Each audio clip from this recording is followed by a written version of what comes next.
Hey, good evening for Enterprise fans. Welcome back. It's about that time again. Weekly races continue on here as the lead up to the Adamant Cup continues, but we're having some fun tonight. We're hunting some bosses with some black mages, and I guess Yang. I am Demarine too. I am joined this fine evening by Moleboy. What's on your mind?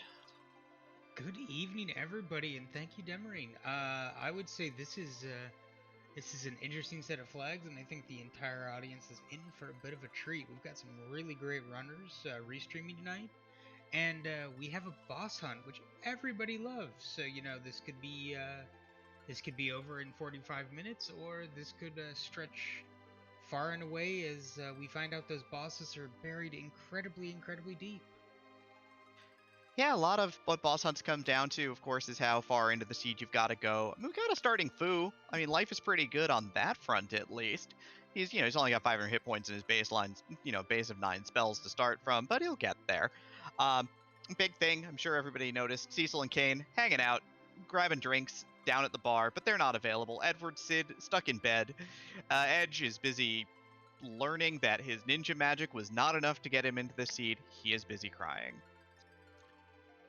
I know, he just apparently is not quite versatile enough as a mage to qualify, so he is on the board, just kind of sitting back. But we do have Yang, everybody's favorite punch mage, joining the rest of the magic crew this evening. I'm not sure how I feel about Tybalt naming Fu after me, but we're going to roll with it as we wait for the runners to kick off. Trying to think through a couple things here. So a couple things to note. We do, along with these 5 bosses, the D-Mist does hold a key item tonight, so that will be a concern, unlike in the Adamant Cup.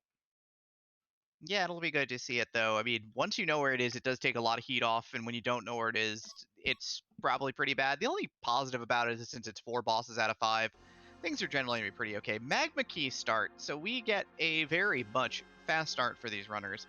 Options abound. Underworld opens up. Um, there's some things going on here certainly, and you got some choices to make. There are, and especially starting Team Old Men. Tella, an incredibly versatile character, arguably one of the best support wizards you get in the game, but with the caveat, you do have to go up ordeals in order to get him his spell list, so it'll be interesting to see the divergence we see between the team or the runners as they run through this. We've got Possum checking Mist Cave with our first boss check. Yeah, obviously you got to hit up boss checks. There's 5 required, and if this is something that you can pummel with like Fu's lunar staff, or you could just, yeah, it looks like Wait, all of no. our runners are just deciding to go with, hey, Fu does enough damage by milling, swinging for 150. Kind of impressive, right? So we're gonna get 4 boss kills here to start the run, but it's not one that anybody cares about other than spells on Fu. We are, yes, and for anybody who doesn't understand the mechanic, in order to balance out Fusoya, who is an incredibly powerful wizard in the vanilla game, what happens is he starts with, I believe you said, Demery, 9 of his spells, and then gains 100 HP and 3 spells every boss that is killed. So it's actually in the runner's interest to kill off these easier, kind of lower level bosses to do that. And we see Dark Knight Cecil on top of Mount Hobbs. Looks like guarding a Palom? I mean, good place to see him certainly. Like, he's not gonna hit hard enough to kill Fu here. I mean, he's gonna hit hard enough to give give Palom the business, but that's how it goes. And with some deviation, we see Tybalt is actually in taking on Pale Dim, or deciding to try to take Pale Dim, and then realizing what the magic resistance looks like and thinking better of it. Yeah, Drain is a good damage spell, honestly, in the early game because it is non-elemental, and normally you can use it to pick off a Pale Dim someplace and do it in a very cheeky manner. But here, doesn't work. So has to move on with his life. You'll notice everyone's just sort of looting freely because it is T standard, so like out of the way places don't grant you any additional loot. It's not pro and it's not wildish, both of which have loot scaling. So every box is equally good. They're all exactly the same except for when you open them. Okay, we see Possum making really great time here. Already cleared and grabbed his character, finished off Dark Knight Cecil for his first objective, the first on the board for our restreamed runners tonight, as we see, looks like Ninja going to loot Watery Pass, and Tybalt getting a hovercraft. Yeah, even if Tybalt and Rybon make a detour here to Antlion Cave first, there's no way they don't go up Hobbs at this point.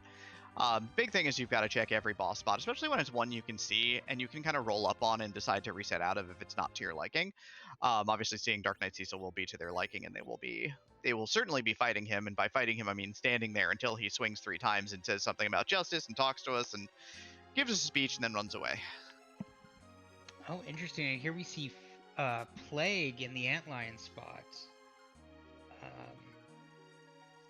Looks like Possum definitely taking advantage of Fu's agility to get a lot of extra turns at this point, just because if you noticed, I think there were probably 2 or 3 character turns before Plague even cast Count, so that bodes well for Possum's chances in this fight, though is getting a little bit low, so this is going to be closer than you might have thought.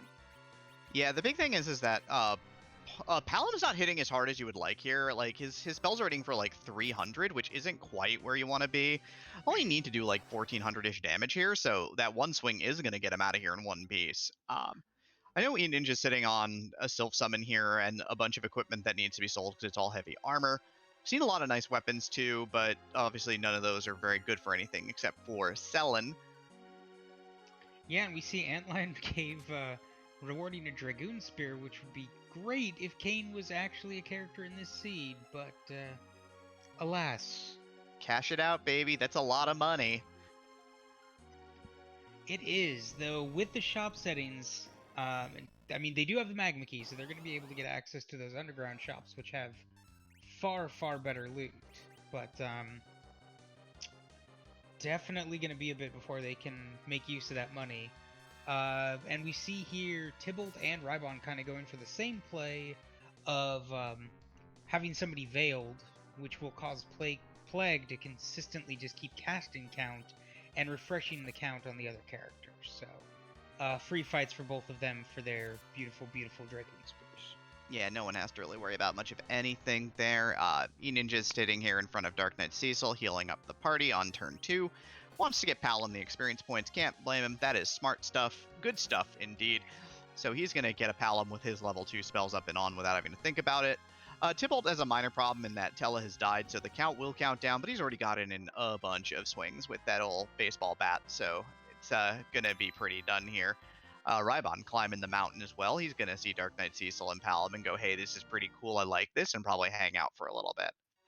And in the meantime, Possum has found Vanilla Gauntlet in Fabul.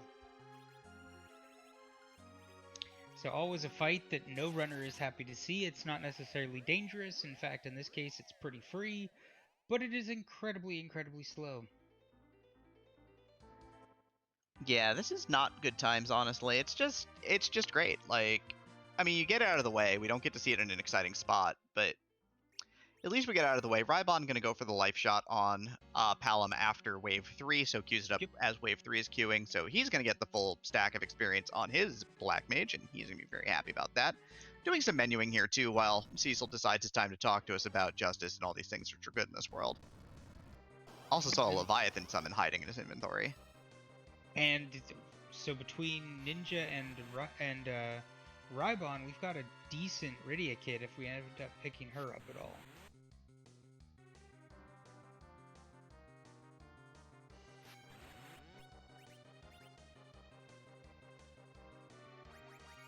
And that will make it the end of the gauntlet for Possum, so that's good to see. We will see whether or not he's about to regret his decision.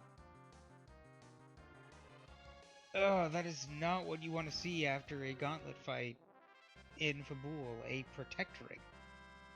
I mean, with Magma Key in hand, there's an argument for Fade Fabul. There's just an argument for just skipping this. You have underground access already. You can go chase the pan and try for the one dip. It's a thing that you can do. It's a gamble sometimes worth making with Magma Key, so Protectoring is great for keeping your party members alive, like elemental resistances, and it's got a lot going on, but I'm in love with the gamble play. I'm in love with saying, I don't need Fabul for the full heal. That's what Baron Inn is for. Let's go there instead. Yeah, oh, it looks like Possum is electing to go for Ordeals next, as we have Rybon about to possibly make an attempt on Fabul, as well as Tybalt, and Ninja working on taking out that Plague. Yeah, I mean, the big thing is Rybon dumped some inventory and had about 170k floating around afterwards, and I don't see there being much deviation from that. The Dragoon Sphere is worth a lot of money. Oh, and it looks like Ninja is going to wipe on Plague. That is unfortunate. He will have to load up his save and give this another try. It's a sneaky tough fight. Like, you've got to be kind of aware that of how Plague's mechanics work in a way. And it can sneak up on you, so you can think you have the fight in hand and you're close, and then suddenly that count just drops way faster than you're expecting, and you're in trouble. Yeah, the big secret weakness of the Mage party, especially with Fu in the anchoring spot, is that your party is like, the rest of your party is really slow, right? You have low-level Palom and you have Tella, and neither of them are very fast. And Fu doesn't have, like, the big bop and spells yet to just, like, two-shot that, so it's a little troublesome. It is. Possum, it looks like, has picked up Virus on Fu, though, which is going to be extremely helpful on this. Oh, and it looks like we've got a very rude back attack Odin. This could be a little bit dicey unless he is able to use these Lit 2s to drop Odin quickly, or one-shot Odin with a Lit 2. Just because that Zanketsuken can come out incredibly quickly from the back attack spot. Yeah, but $3,000 in his back pocket and a second Lit 2 just in case. Feeling pretty good about this party for fighting Odin, honestly. Virus is a good get. Does have Virus on both Fu and Palom now, so, speaking of the big bop and spells that get you through some of your troublesome spots, he's got the tools he's going to need when he goes down to Baron Inn. He's got the tools he's going to need as he goes forward on. No required bosses here yet. We'll see who's in the throne room, though. And what he gets is an item. Oh, yeah, there's a key item here, too. I guess that's important. The pass. So a nice thing to see, though I'm guessing originally Possum probably came up here just for the spells on Tella. Having those before you go underground can be extremely helpful, as Virus puts paid to Bahamut quite easily. Look, this spot's not very healthy, so it's fine. Black Mage is, of course, tearing through the gauntlet here for Tybalt and Ninjas. They both are hanging in there. I believe Tybalt just wrapped it up. Rybon's already through as well and got his Virus, and it looks like I think Ninja's on fight 2 or 3 here. So working his way through. Yep, taking a little bit longer on Ninja's side just because he doesn't have that Plague kill, so he doesn't necessarily have the lit spells and a couple of the other things that I saw Possum and Tybalt using in order to clear the fight. So we will see how this goes. Yep, and now, of course, when you finish Ordeals, of course, Tella does get Meteo. Now you have to decide, do you want to MP glitch your Tella so that he can cast the rocks? One big advantage of it is it takes him out of the queue, which is not the worst thing. No, it's definitely a I mean, and really what we all want, which is it enables swag strats. Ninja into the single gargoyle. We will see if he is able to avoid the Maid's Kiss, the true boss of the gauntlet. He's probably fine.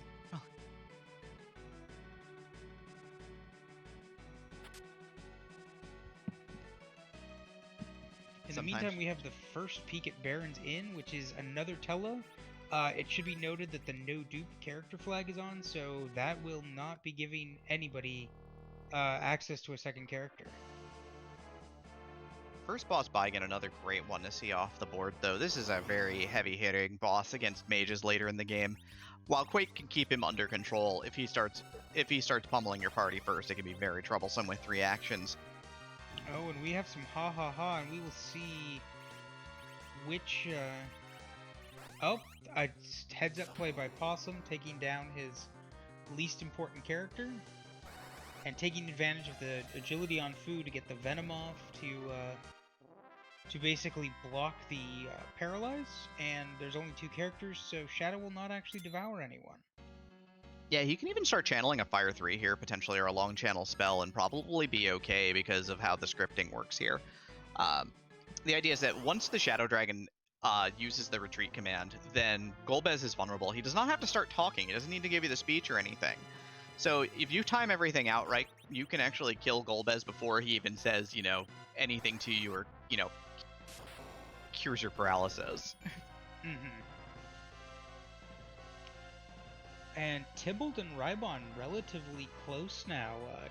Tybalt seems to have made up a little bit of time there since Rybon was going into ordeals. I think when Tybalt was leaving for Boole, but Rybon entering the room just as Odin falls off the bridge for Tybalt. It's a great parody between those two. Yeah, so they're both going to pull in here. They're both going to get their passes. They're both going to see that Tella's going to get some spells. They're both going to see another annoying boss come off the table here, though, in Bahamut. Yeah, I would say the bosses for the runners have been actually pretty kind tonight. I would say the only thing that maybe they wish they hadn't seen is just seeing the King and Queen Evelyn in the Mist Cave, just because that is a pretty free boss. Speaking of swag strats, Possum drops the Meteo rather than the Fire 3 onto Golbez. Yeah, good timing on that. So, flashing some of that high skill there that he's got. He threw a wall up anyway to be safe with Tella, but didn't need it, clearly. A Stardust Rod, the reward, though, so super useful for this Black Mage heavy gang here that we're working with, but not really another key item yet. I mean, you've got a lot of spots out there still, though. Yeah, and it should be noted that, I believe it is main summon Moon with no free key items, so we've got a lot of different spots that are going to need to be checked. And I would say, you wish for a key item whenever you're doing one of those checks, but if you're not going to get a key item for this party, a Stardust Rod ain't bad to see. Especially combined with the fact that, it should be noted the Adamant flag is on.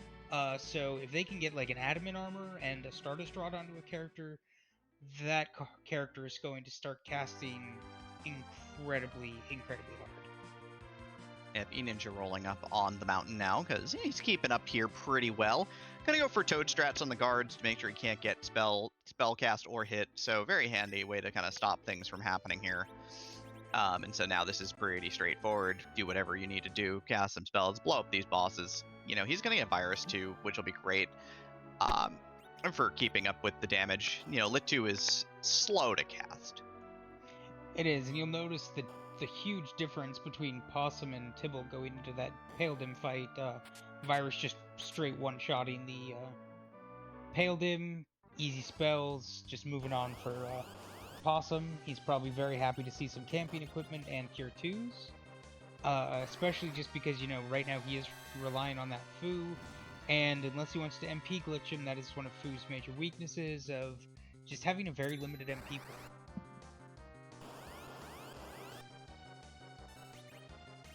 Yep, Rybon also doing Virus and Venom stats here, so, kills off Tella.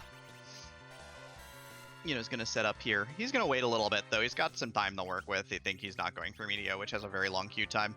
Looks like Tybalt's doing the same thing here. It looks like Rybon did decide to swag rock, so we'll see how this plays out. Should play out fairly similarly. I mean, yeah, it's just going to size. Tybalt's just going to size only Fu so that Fu is queued, and it doesn't matter that Paladin is taking it, whether Paladin takes a turn or not.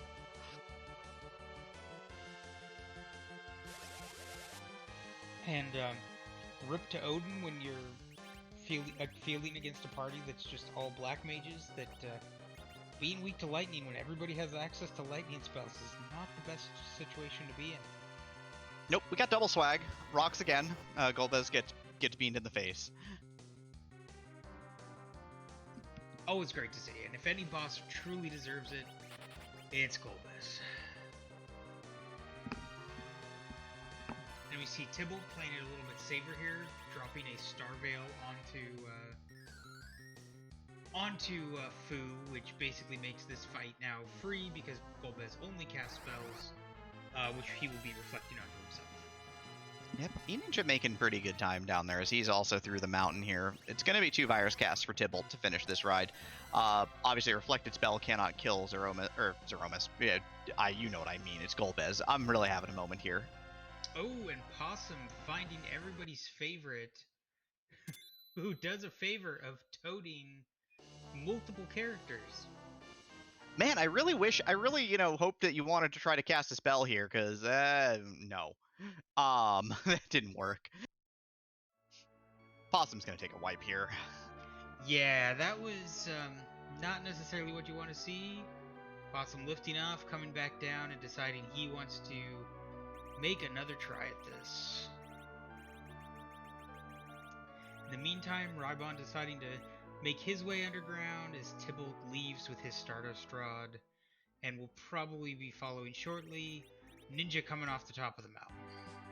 Yeah, I mean, the tough thing for Ninja is that going back to Antlion Cave is certainly in the cards here, so he's going to lose a little time to that. You know, just a tough break to start the run here. It always stings a little bit. And, you know, even worse, going back later and then just finding that Dragoon Spear, which you know you will not get the character to use. You're really banking on Migo to revisit one of those checks that you are getting, you know, a key item. But again, it's still progress for his Foo, you know, and everybody really trying for the Foo dream of when do we get Nuke. Oh, yeah. Tybalt deciding to take the Evelyn Castle check. What do you think of this, Demarine? I'm feeling a little mixed. I believe this is what they call bowling for adamant armors. Yeah, I was trying to think beyond that, what else he would even want or be able to get out of here. I mean, this is not what you want. Like, Meteor will kill them. FYI, Meteor does that much damage. He's gonna go for stone here. Yep. He's gonna stick it. Stone with the Stardust, pretty decent chances. Yeah, sticks the landing for sure here. Tell is dead, no one cares.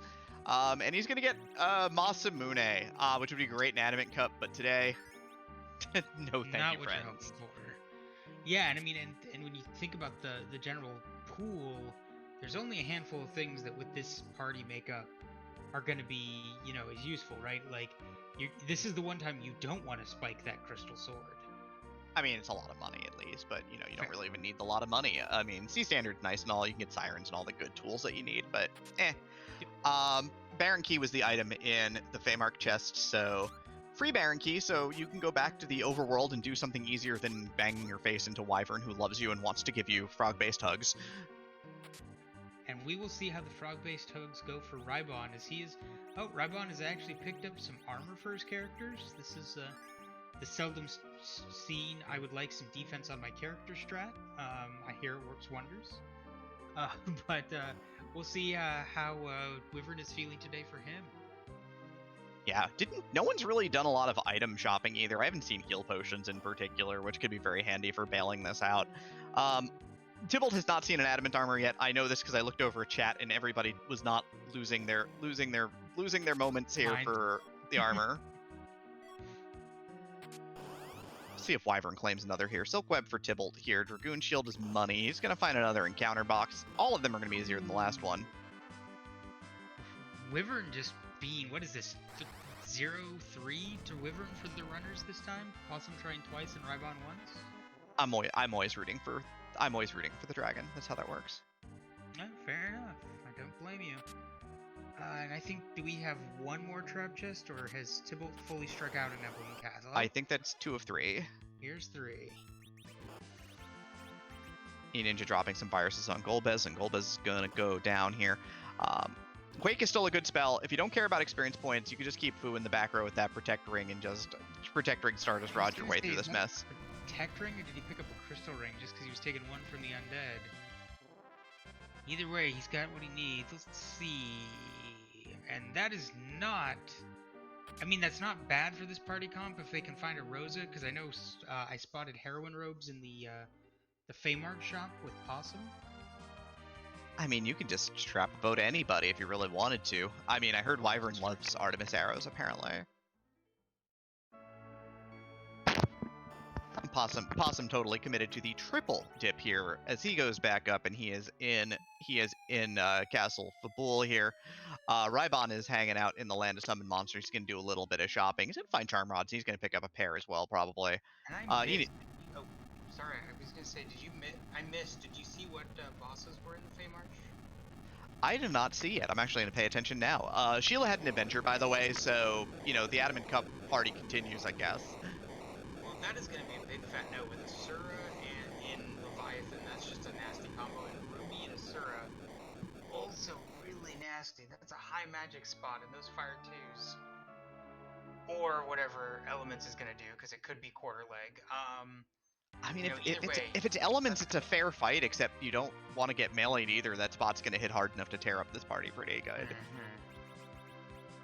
Yeah, either way, this is like kind of a bad news bear situation for those two bosses. So the runners are probably hoping nothing is gained behind those two. Yep, E-Ninja about to go under. Tybalt is under, is patching up the party. Possum, of course, takes that Baron key back, because he's very disinterested in doing something like Keyless Tower. I don't think, we have too many options here, so, Baron Castle it is for the moment. Yeah, there's just too many open checks with Main Summon Moon to want to bank on Keyless Tower, I think. But Tybalt is known as Tybalt Gambler, so... Rybon's doing something cheeky. Look, he pre-toted. So he's counting on Wyvern to go, I make you into frogs, and then them going, no, actually make us into knockoffs. I appreciate this. This is an interesting play. Now, of course, knowing commentator's curse, now is going to be the time that Toad misses. But let's see. Hey, he got what he needed, and Meteor is not a bad play here. Like that wall will come up from Wyvern, but Meteor goes through it. Yeah, I just gotta hope that Fu doesn't get nuked twice. Nah, it's plenty fast. Doesn't matter. That is well played by Rybon. Good thinking to just be able to clear that. And now we're going to be seeing what character and what boss we have for Dwarf Castle 2. Cure 4 on deck as well now for Fu, so that's always great to see in case you need the big support magic. Be interesting to see if any of the runners after this decide to go with... there's that Rydia, actually, so that's... going to be interesting, but I was going to say anybody with the Cure 4 now deciding to MP glitch Fu in order to really take advantage of that. Yep. Possum rolls up to those dancing dolls and lets them have it with Quake. A lot of big AoE magic. Tybalt sees the two bosses down here and is like, I'm good. And pops the old exit spell and he's out of there. And E-Ninja's probably going to do about the same in about 20 seconds or so when he sees what's going on down there. Indeed. Baron required with Karate on deck there. So Possum will be very happy to have made this play. Yep, free pass as well there. So E-Ninja's taking a moment to think about this, but took him about 15 seconds to get down there and 5 seconds to turn around. Indeed, we'll see. Possum through Karate, so we will get to see the which statues decided to come out to play tonight, as Rybon is going to give us the first look at what's it, Dwarf Castle, and with that Fu, we'll be able to warp glitch, I believe, is on. So that will give a peek into the item at in Luca Cave. Now, the risky part of this being is that Luca Cave boss could be required. It's 4 out of 5. It's fine. You can always run down and check it if you have the Luca key anyway.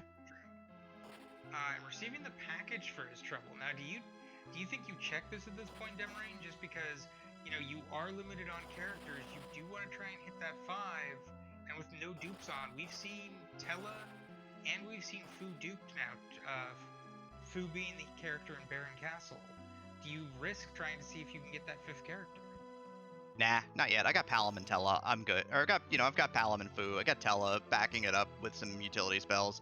Like, Rydia can anchor for a bit if I need an anchor for the moment. I could just, she's super good at anchoring, but I don't think Rybon killed her for the second fight. I think you mentioned Rybon has the Leviathan orb, right? So, I mean, that's just another free Quake. Yeah, like, you don't need 5 characters per se, right? Like, it's nice to get the levels and all, but, like, Fu and friend strats exist for the end game if bosses start falling out early. So, intermediary reflect strats with Fu nukes are a thing you can do. Um, I would not worry about it. Like, the package is probably the least of my concerns right now. I want to do boss checks that don't take all day and forever to get through. That is completely fair. I'm just trying to think of. So what characters do we have remaining in this then? So we haven't seen the Hook character and we haven't seen the Giant. What other characters am I not thinking of? Two characters at Earth Crystal, one at Sand Ruby. Party Rock. Yeah, so plenty of characters to go around potentially. And Rybon having the advantage of, hey, I went to Dwarf Castle. I have the pan. And I want to say, like, props to Ninja getting through that wyvern first try. The first, I think, runner we've had who has actually managed that, since both the Possum and Rybon had to eat resets from that. 0 casualties, the way to be. Add Rydia to the party, please. Don't get much of choice. I mean, there's plenty of room. We're missing both white mages and we're missing Yang at this point, so...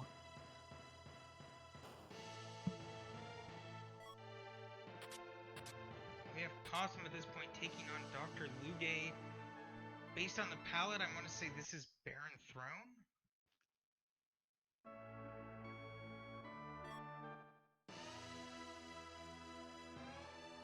Yeah, considering he finished up the top side of Baron, so this would be Baron Basement, Odin spot. And with having, Virus, I mean, if you needed it, Medio, whatever else. And it looks like Possum has decided that Tella is going to be the anchor. And Rybon, the pan continues to give here, as the second item from Sheila is the key to the tower. So Keyless Tower off the table for at least for Rybon and probably Ninja at this point in time, because the pan's gonna drop. So good times all the way around. Yeah, that actually gives Rybon a decent amount of flexibility in what he chooses to do. Is he's going to follow up on Possum's footsteps in basically going through Baron, which is definitely a good play. You're already here, you might as well. And Rybon having a Charm Rod and a Sork Robe and a Rune Ring to give to Rydia. That is a nice set. I want to say if you just throw in a Tiara, that's basically her high-level package of gear. And yeah, be Rybon feeling real good. electing to get Leviathan and Sylph. I believe Sylph Glitch is on, so as long as Rydia is not in that middle slot, that is free Sylphs all day long. So here's the interesting thing. We don't know what bosses are in the tower yet, but the Baron Basement hands over the Blackrock. Possum's got moon access. With mage parties, I don't know how much you always want moon access. I know we didn't do a ton of shopping. Hourglasses are super useful, but, I don't know, like, is that the thing you want to see here when there's that dwarf castle sitting there going, I could have everything behind me too? I mean, and that's the hard catch, right? So it looks like Possum is not direct. He's going back, I think, for Dwarf Castle now rather than chasing the rock. The thing is we were talking about one of the ones I forgot to mention. Moon Molter is a free character. You've got an online Tella, so gold dragons are certainly an option. Yep, and gold. Things like that. So yeah, there's lots of good options exist here. Possum going for the pre-toad this time now on try number 3. So, I mean, Possum at least has one thing in this race, which is he's had the worst time with Wyvern in this race. So can't win them all, I guess. Trying to just seeing, hey, can I outspeed this? Didn't manage to do that. And going with what we've seen work beautifully for Rybon. As long as this clicks in, he can just go to town as soon as these land.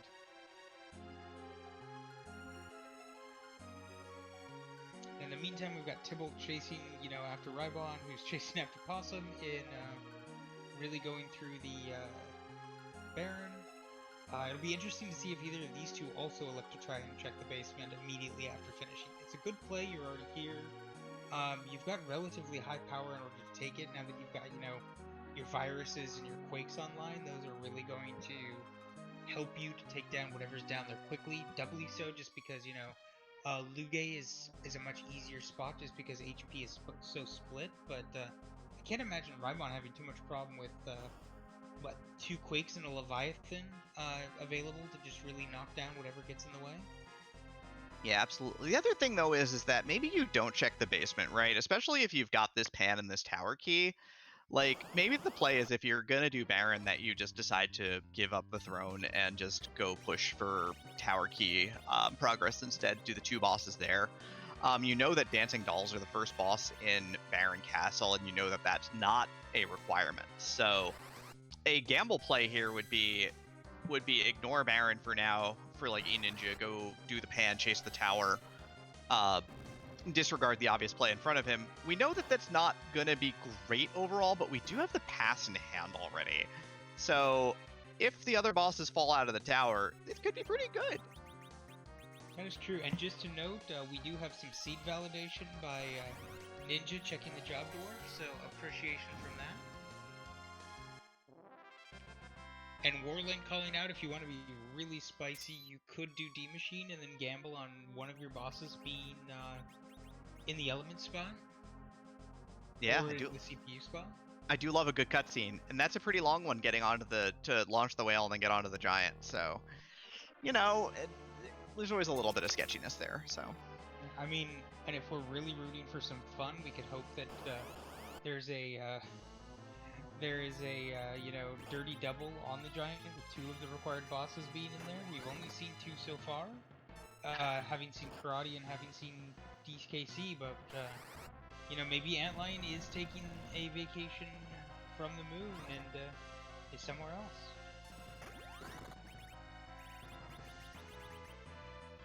So yeah, trash bin rat tail, of course, for our runners. So no hook yet, can't access that. E-Ninja can get that Avenger and laugh at the screen probably, because that's what I do. But he's gonna pop that pan. He's gonna get the tower key, and so that again, that opens up options here. Tybalt's gonna get through Karate Man pretty easily too. Yeah, and at least getting that, getting the tower key on top of the Avenger, you don't feel like you fully wasted your time. Rybon electing to go to the basement though, so we will see what Tybalt ends up doing, as Awesome kind of making up, kind of circling back around to stuff that our other runners have already done, and bonking Yang with that pan. Yeah, I mean, the only other nice thing about the Avenger, again, is that if you've decided to go shopping for big ticket items, you do have the ability to cash it out for an absolute pile of dollars. Very true.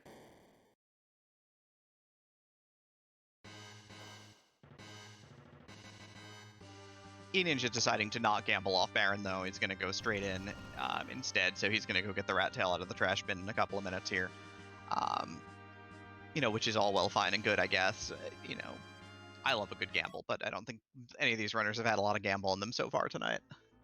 No, and when you've got so many other checks that make more sense and are right in front of you, I can't blame any of them for not deciding to to go completely off script and go for something, you know, really zany. I just want to go to the moon. Like it's such a great option here. I mean, Possum's gonna get the tower key, and all of a sudden it looks like a much worse option. But you know, a lot of our runners are kind of sticking to this very, like even for boss hunts, like we're sticking to this very direct meta of stay down before as long as you can, because the moon's a gamble in a way, right? Because you can see the bosses, but like it's like Octomom at Ribbon Spot and it's got 1 billion hit points, or you know, Antlion at Bahamut, and even though the counters don't do much, he just absolutely plasters you with melee attacks. And I mean, what you're really, I mean, and 2, I think one of the things that might come into it is all 4 of our runners have seen that King Queen Evelyn, and I mean, you know, what you're really hoping for is that just shows up in, you know, Ribbon Room, and you've got, you know, a free giant bag of XP. They know that's not going to be available. Now we do still have some free bosses out there. Night Hag is still out there. Officers are obviously still out there. We do have a couple, I guess, are those the only 2 left I'm thinking of? Officer Soldier is still available. Water Hag is still out there. Dancing Dolls are down. Blue Guy, which is one you wanted to see. Of course, Dr. Luggage is down. Double Guards, which is my favorite thing to see at the Ribbon Altar, is down. So a lot of their real easy bosses are out at this point in time. We haven't seen Volvalis. Kainazo is still out there. There's some bad times out there right now, let's be real. Yeah, there could be some very nasty stuff hanging out here, so we will see what happens. Berserk now mentioned CPU, which is actually not a fun fight for this sort of party either, so. Yep, and Papita69XXX mentioning Tybalt now has nuke, so we now I think 3 of our runners have nuke available to them as Tower Key is not going to Super Cannon Room, does not have a boss they were looking for, but could still offer access to something they need, so we'll find out. Rybon Yes. going more what you're hoping for and raising the whale at least. We'll decide if this is a moon play or a giant play. Yeah, we'll see if he ditches the tower here. We know that this is not an objective, but it could still be an item. We don't know what's at the top yet, but... And the top also we'll giving see. access to who's on the hook route, so that could be a good piece of information to be able to get. Yep, Karate Man, Free Ninja, Nuke Free Ninja, so everyone's got Fu at least 1700 now. Rybon's going up. Man after my own heart. Gonna go and see what's up top here. Possum's just gonna go see what's at the top of the towers. Tybalt launching as well. Tybalt went and got that Darkness Crystal from the basement as well, and did not fight that Wyvern yet, so never got the pan, never got the package, never got the tower key. And he might just be going straight up on the gamble here. Yeah, and we'll see soon enough. We'll see if this pays off for Possum. Because this is making sense to me as a play, but, you know, it could be going in the exact wrong direction. Oh, DMs, the other free boss. Or free-ish boss. Looks like Possum setting up for a center slot stone attempt. And, Antlion is on the hook route, ladies and gentlemen. That is a good piece of information for Possum to know. Yeah, but that does require the hook. If he gets the hook here, I mean, then he's got the third boss in his back pocket, and he can always come back whenever he needs to. That's when, like, if you know that Antlion's here, right, and let's say that that's your third, right? Now you go, if you don't get anything here, or even if you get something here, you just go up to the moon, right, and face check all the spots. Now, I did not catch. Did you catch who? It looks like it must have been a dupe. I believe Rybon did go into the to the lunar altar, right? Yep, duplicate Palom. Okay, thank you for catching that, because I was very fixated on what Possum was doing. So, and it looks like we're gonna have a package check maybe by Rybon. Yeah, Rybon very interested in filling the party out here, apparently. Forum. And the Elder of Mysidia just burning down mist. What will things come to next? The world may never know. And it looks like Possum getting the Sand Ruby off the top of tower? Yeah, I mean, pushing ahead in key items at least here, right? 2, 5, 8 so far. But, you know, Sand Ruby's not a check. Sand Ruby doesn't do anything for you other than maybe give you a white mage. Yeah, which in this case, poor Morosa. I don't think Yang really suits these parties at this point with the power it's got going. I mean, there's options for getting levels up on the moon, you know, with Yang to try and get him up to speed as fast as possible, but I don't know. I'm not feeling it. Tybalt is feeling it, though. He's going to go check the boss at Bahamut Cave. Rybon's going to check the boss at the package here. We'll see if Possum gets an actual item here or not. He is going to level off of hair dryers. Oh, I love this play. This is if you life glitch this before 10 key items, it's worth like 50,000-ish experience points, which is a lot. Like it's a goodly amount of experience points, and you could possibly roll a adamant armor here. Oh, and tower is kind of a dud, a defense sword. Yeah, all he's got is some knowledge, which I guess matters, but you know, so it not looks quite. Like, it looks like Tybalt with 3 characters is just going for the quick and easy, Quake and done and dusted. Getting his levels onto Palom and keeping Teledown as his anchor. And it looks like a Dragoon Gauntlet for his trouble, so again, some cash, but not much else.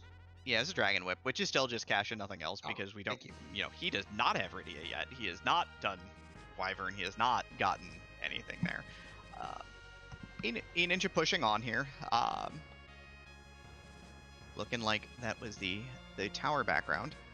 Yeah, that was Super Cannon Room, so he's got all the spells on Fu now. Weak is the last one, and then he'll just get 100 hit points. He's going to probably go to the top of the tower.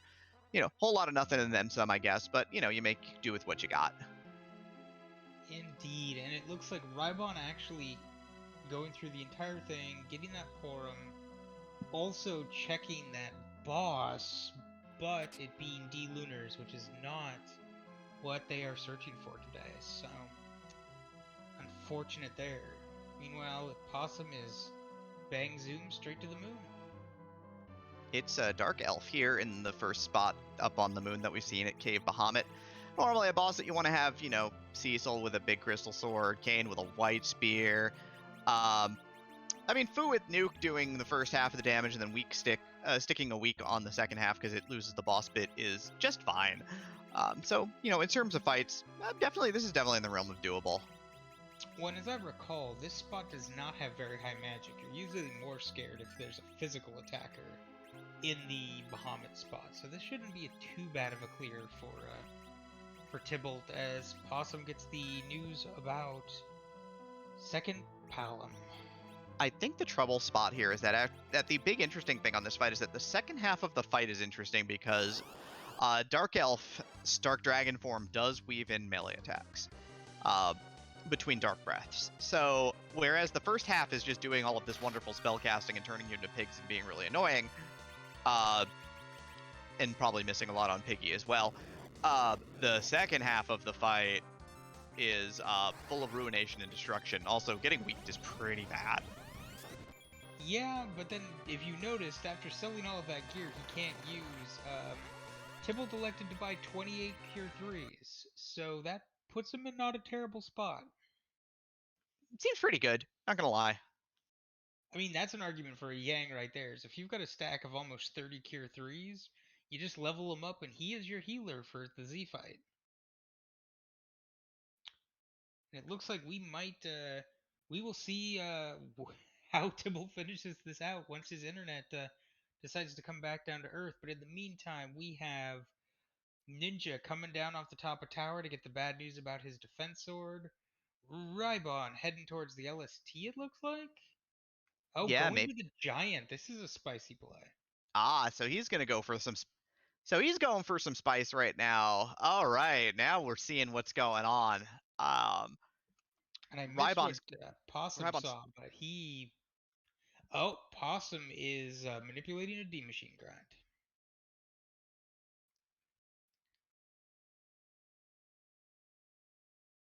See, that Dark Elf melee hit for like 800 by the by. So if Tybalt didn't have resistance on Fu there, the Protect Ring wasn't there, the Dark Breath would have been lethal. Mm-hmm.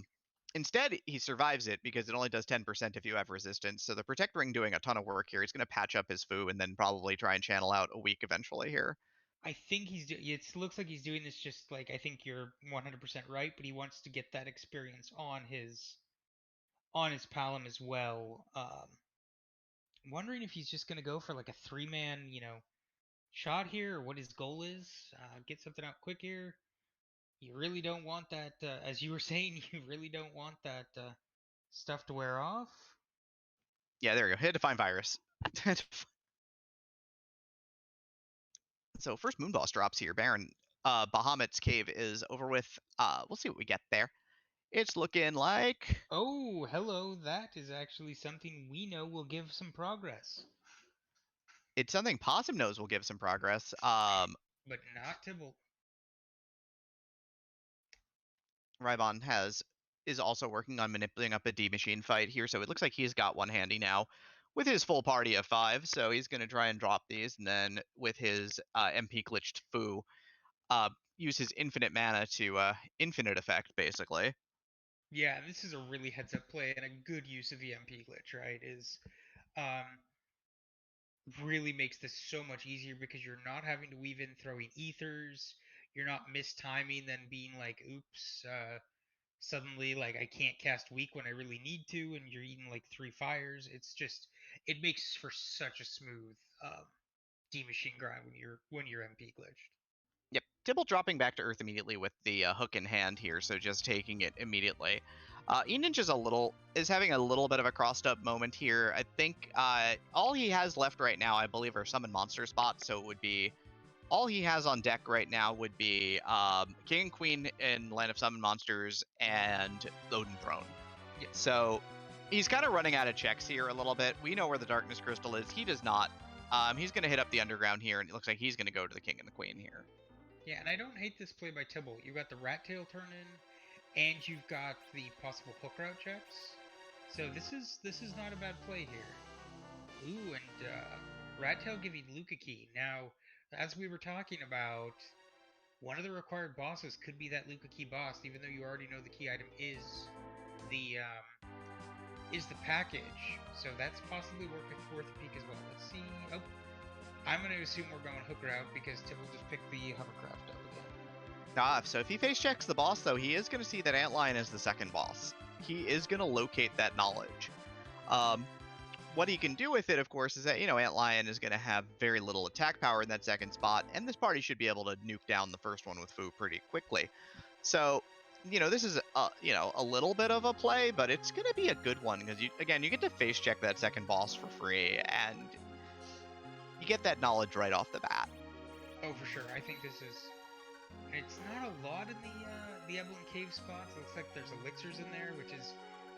not typically what you really want to see out of that tier 5 set, but no, we're gonna have Tybalt chase this, possibly. I guess it makes sense for Tybalt as well. I think he's still running 3 characters, so he's really hoping to see something on the hook route to help him. Yeah, he's super character thin right now. Obviously getting a Rosa or even a Porum here is probably just fine. Oh, and we have another Duke Palom. He'll be happy to see that Antlion. But this doesn't help him. He has obtained great knowledge, but does not obtain great character, so he's not really feeling it at this point. Rybon's patching up a little bit during the D-Machine fight, and Possum's doing the same, so looking pretty consistent on both their screens. Nothing doing badly there.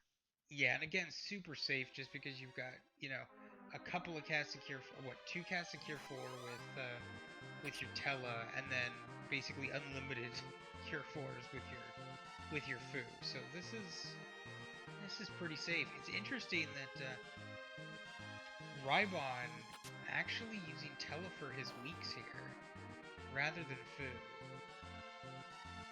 And Tella's in the middle spot, and you have infinite mana on both of them, so whatever, you go to town. I missed that he MP glitched both of them. I thought he just had MP glitched Fu. But yeah, MP, that's completely fair. It is important to MP glitch them all and let God sort it out.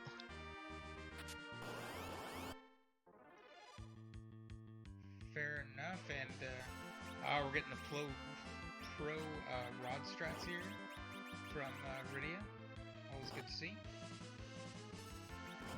Though Possum seems to be having a little bit of a tougher time here.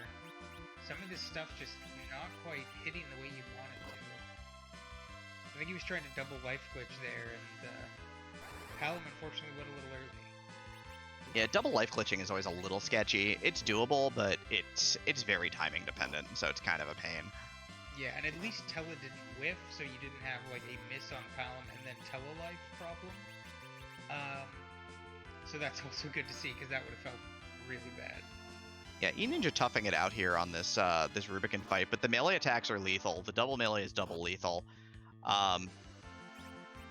This is a difficult spot for this fight, and he's making a show of it. But yeah, just getting torn down by glare after glare here. Yeah, and that's the danger of this spot, is the magic is so flippin' high that any counterattack is going to do you in, and that glare is hitting for 7 to 8k. Meantime, Tybalt is trying to spike, I think, another adamant armor. Let's see if it pays off. It does, well, I mean, white shirt ain't bad.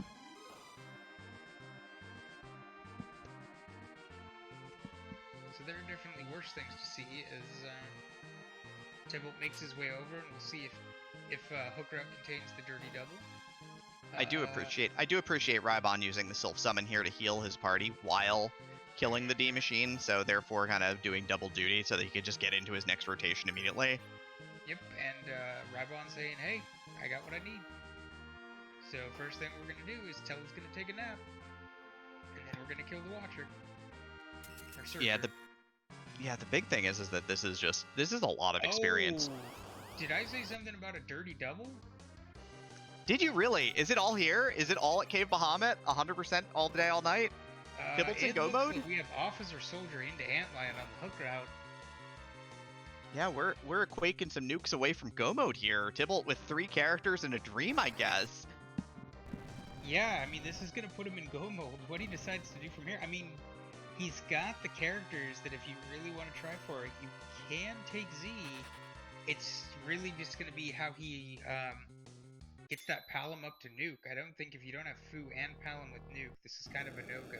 So you could do Fu and Friends here. Like there's a strategy where you take Fu and everybody else is just like you throw up a bunch of Star Veils and then you start throwing vampires so that Zoromus counter nukes himself a bunch. And then when the fight gets close to being over, basically Fu can drop a couple of nukes reflected off of himself to finish the fight. This is of course sketchy as heck. It's doable. It's really cool when it works. It is a strategy that I know that Tybalt can pull off. I know it's also a strategy that Possum can pull off. I'm not quite sure if it's in Rybon or E-Ninja's back pocket at this point. But it is a very, very cheeky fight. S-No-G items makes that really hard because you can't MP glitch either because the Zoromus fight gives you a full heal. So you gotta be casting walls and throwing elixirs. We know where elixirs are at least. So there is that. It is doable. It's just gonna be tough. Yeah, I think the challenge with Fu and Friends here for Tybalt is with only 3 characters, that is that many less counter nukes that are getting thrown by whatever you're choosing to use. Be it, like you're saying, what do they even have access to? Because you can't use heals, because heals will clear the slows, which is incredibly problematic. Yeah, this is a little bit of a conundrum. You can always fire the crystal. But yes, go mode for Tybalt here, 54-25. Rybon is done and dusted with the giant. His mages have the gas, the power, the big spells. You name it, he's got it. He's spying that red robe over on the top of tower. We know that is not the play. And really, like, at this point, I guess, you know, maybe it is the play for Tybalt, just because the top of the tower is a decent chunk of XP that he knows is free now. But, yeah, I'm curious to see what Tybalt elects to do with where he's at right now. I mean, it's a very difficult spot. Maybe you go back to Dwarf Castle and see if you can scrounge up a 4th character there. I mean, Rydia is not exactly ideal here. Also, he's only on 7 key items. If he runs out the key items from Dwarf Castle, he'll get to 10. No sirens available, so like Moongrind boxes exist. There's some choices that we could make here. They're not good choices, but they're choices. And we've got Ninja in the meantime taking a stab at Asura. This is going to be, I mean, the healing itself is going to be low because the magic power is not amazing here, but those punches are going to hurt. Blink's a good spell, but you got to get them off on the right characters at the right times. Yeah, my sense being, you know, this is the start. You wall Asura, which kind of just makes her start bouncing all of her spells onto your characters. But then the challenge becomes, how are you going to try and push through? You know, him with Ninja having Rydia, that's actually a huge advantage because summons go through wall. So, by the way, Tybalt is here, about to buy 10 elixirs. Tybalt looked and saw that he had 3 Star Veils. He's got 3 characters and a crystal. He's going for it. He's going to battle speed 6. He's going for it. He's going to go for all the glory. 100% of the glory here.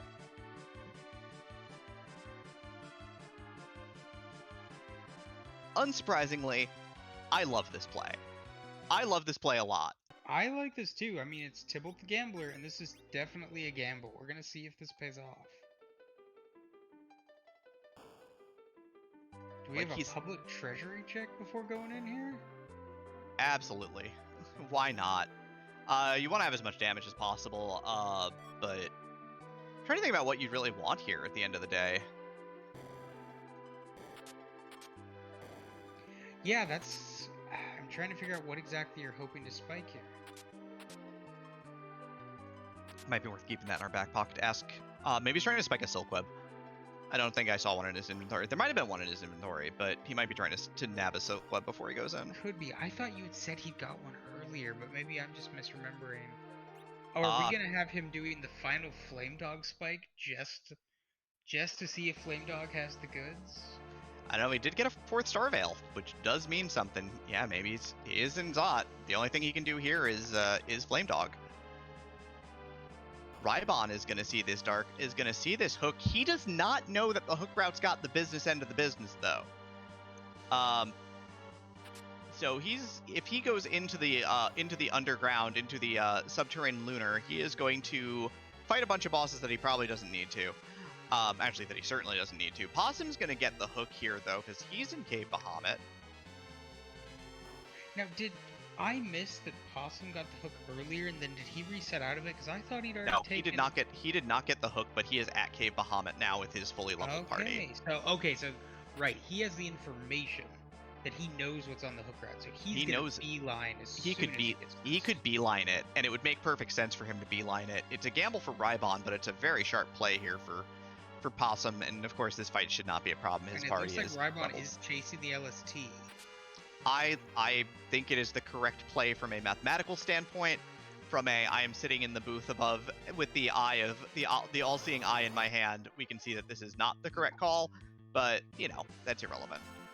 Basically, with no mode on, we know this is not the right play, but this is entirely what you probably should do from, as you say, a mathematical perspective. Yep. Tybalt's gonna virus this. Asura is not giving E-Ninja a ton of problems here. It is just a matter of doing the necessary damage with the reflected spells. Quake also a great spell here, so he's making progress and pushing into this fight. It is taking a hot minute. Dark Elf about to drop to the microwave here for Possum Morpheus, and we'll just see if he decides to chase. Tybalt's going in, hour in. He is still shopping a little bit. Yeah, I mean, the shops are not great, so we'll see if there's something that he amazingly wants, but I think that, there was a Charm Rod somewhere that somebody grabbed, Stardust Rod. You're not relying on Telo for this, so really, Charm Rod and Stardust Rod hopefully are enough. And the handful of elixirs that you've got in hand. They're gonna have to be. Yeah, he's going in, though. It is about that time. Rybon finds a free water hag. He's feeling pretty good. E-Ninja's reflecting some spells, and he's probably feeling alright about himself at the moment.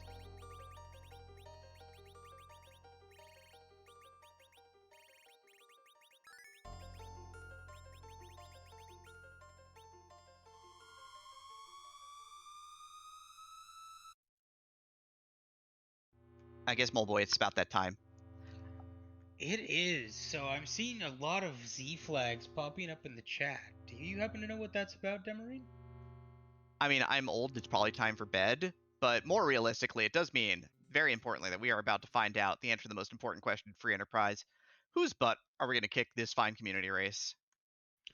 Yeah, so with the randomizer, this is the one boss that just does not work on moving. So instead, the randomization for Zero Mist, the final boss, is the wonderful Scala Kitty has put up, I think, in excess of 550 sprites at this point that could possibly be what Z looks like once that crystal is thrown. So in just a few minutes here, Tybalt is going to throw that crystal, and we're going to find out who exactly is going to be, well, hopefully get Foo and Friends by Tybalt here. Yep, Harp for Rybon from Water Hag here. Possum Morpheus gets the hook, so he's got a decision to make here. Like, he knows that one of the bosses is there. He's doing some MP. It looks like he's trying to set up the MP glitch on Foo here. But uncertain what is his next plan of action is. E-Ninja back in for Asura after taking a moment after a wipe, so taking a deep breath, always important. Rybon dipping deeper here into the land of the lunar subterrane. Possum Morpheus is popping 2 gold dragons here, so I guess he wants a little bit more experience on his Rydia for health purposes. Yeah, with only 1500, that is... Rydia gets amazingly good stats, so that does help when it comes to, say, trying to survive like a Big Bang from Z, but... Yeah, she needs the hit points more than anything, unfortunately. Oh, and we have Snesimus tonight, which is a very primo sprite.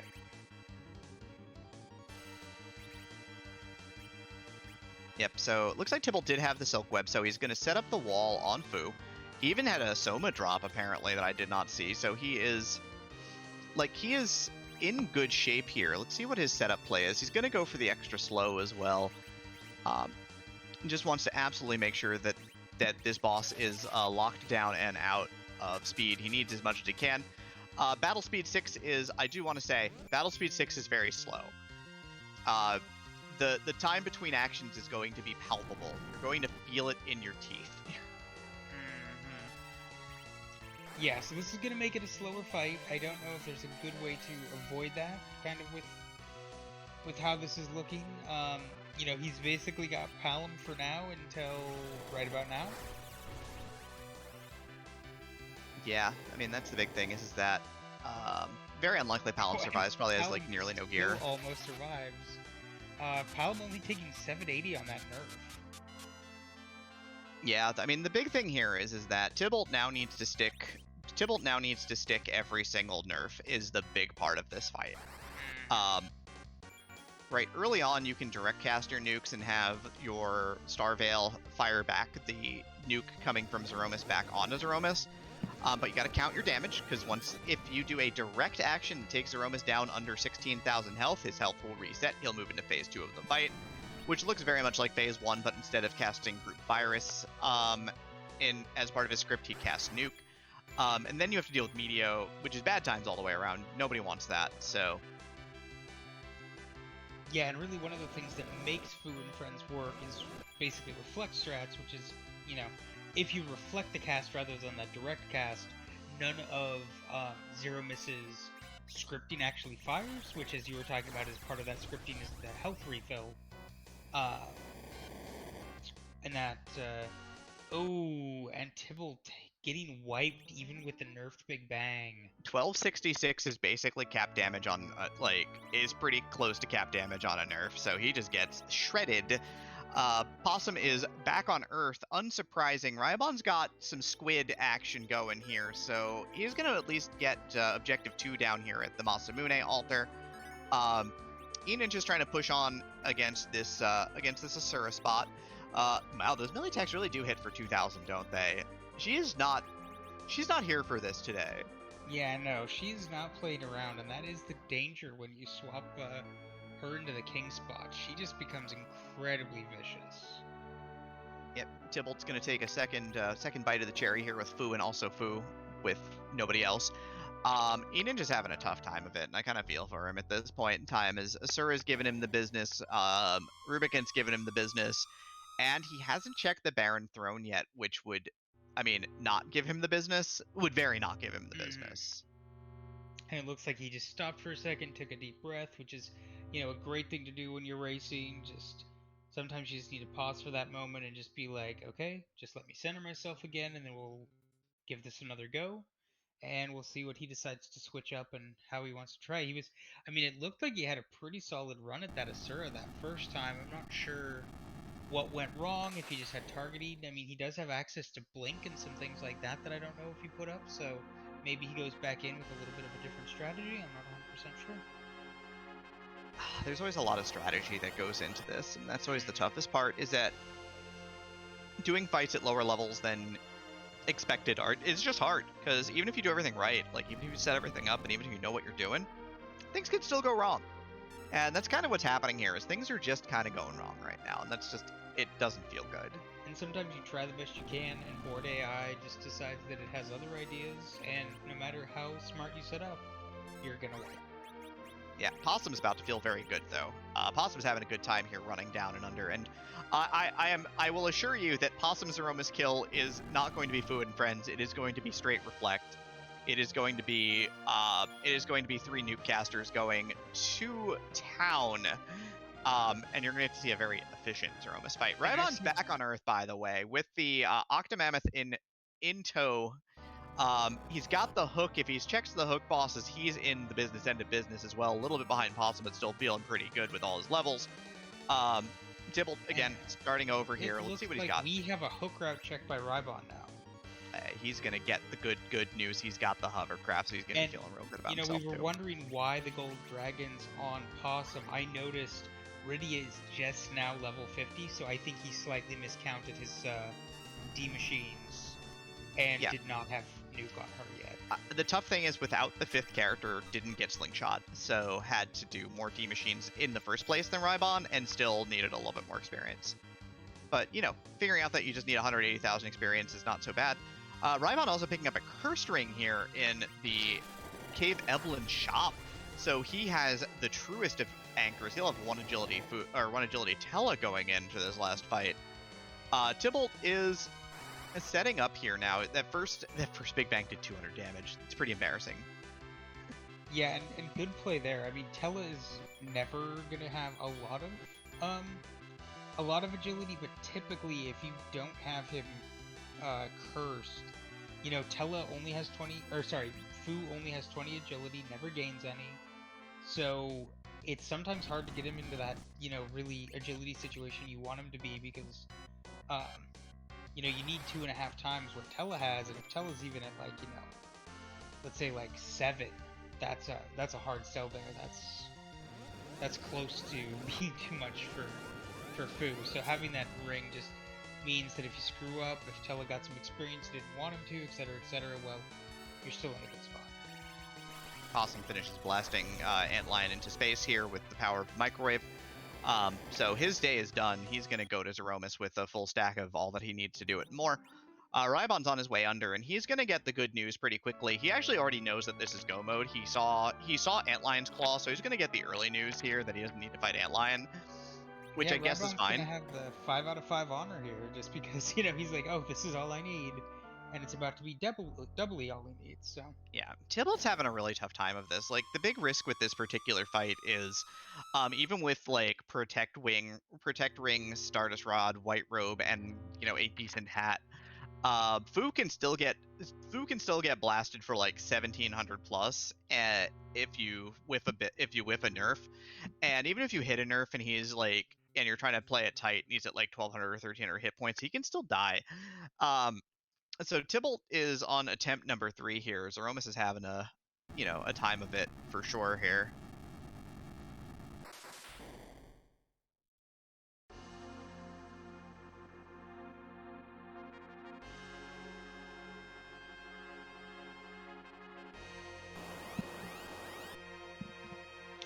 So we've got Possum launching the Falcon. I'm sure that's going to be jetting straight over to Troya.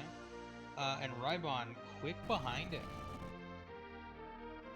Yeah, Rybon is going to also be there. So it's likely that Possum finishes just in front here. E-Ninja's going to see the character, not be terribly interested. Generally speaking, he's having a tough time of it still. He's looking for characters. He's looking for help. Don't blame him. Options still, you know, there's still one option on the table here. He's even going to check. He's going to check the package as well. Does he stick for Porum, I wonder? Looking like it. You know, filling out the party is helpful. Having extra bodies to take hits is sometimes really handy on like an Asura fight. Mm-hmm. You know, every time Porum dies on that fight is a time that Fu is not, right? That's kind of important. Mm-hmm. No, I would agree. And we've got Tybalt calling forth the power of Snesimus once again. We'll see if he's able to pick a little bit more traction here. Yep, Rybon running in reverse here, attempting to get to the transition from Upper Tower to Cave Evelyn, because you can cast Exit from Cave Evelyn. And so he'll use that to pop back out to the overworld and then fly due north to Zeromus. Possum is starting the fight with 4 characters here. 3 of them no nuke though, which is generally speaking a good time. Tybalt is starting to let the damage flow a little bit here. You know, gets a counter nuke onto Fu, which is the best feeling. So yeah, really you want that counter nuke landing onto Fu for the reflect, or onto Tella, since Tella's probably the least of your units here. Yep. But it's, I mean, Fu and Friends, as you said, is a long fight. It's going to be interesting to see the difference in the fight from Tybalt versus the fight coming out of Possum, who's just got as you say, 3 nuke casters who are just going to lay waste to this.